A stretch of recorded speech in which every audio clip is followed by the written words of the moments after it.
Nú ætlum við aðeins að skoða fingrablokk og við ætlum að vinna með lag sem heitir House of the Rising Sun.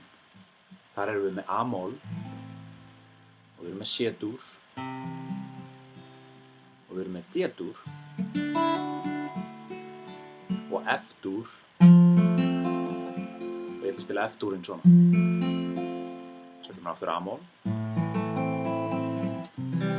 C-dúr og svo E-dúr sem á að vera E7 líka ef þið viljið.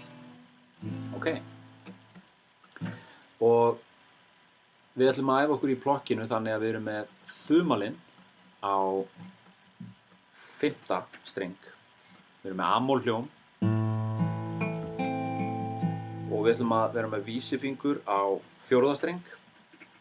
Við erum með löngutöng á 3.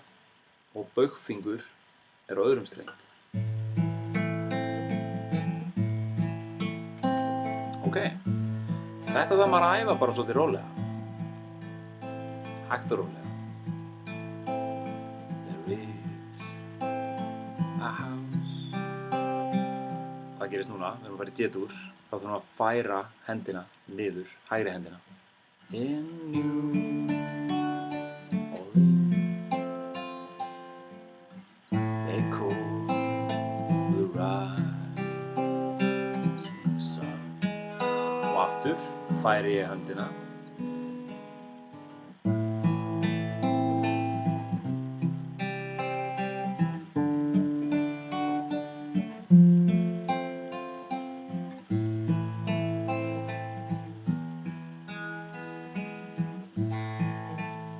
Ok, það er ágætt að æfa bara þetta, spila bara A-mólinn svona.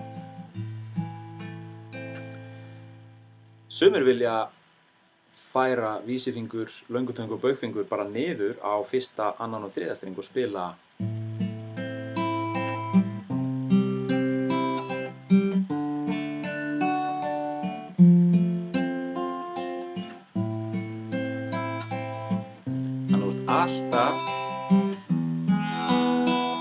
alltaf með 1., 2. og 3. putt á hægri hönd á 1., 2.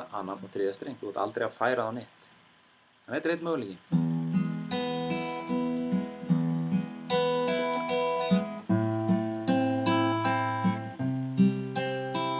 Einfalt.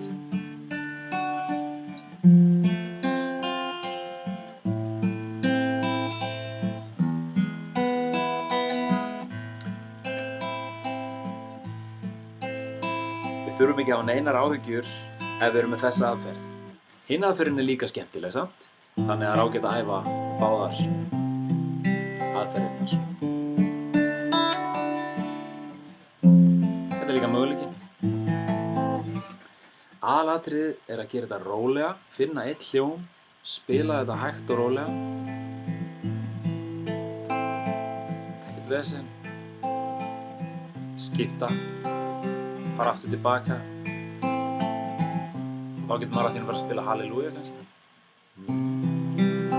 It's a secret chord David played and pleased the Lord. Þannig að það er alls konar aðferðir sem við getum notað og við getum spila milljón lög. Aðalatriðið er bara að byrja að spila, æfa og hafa gaman.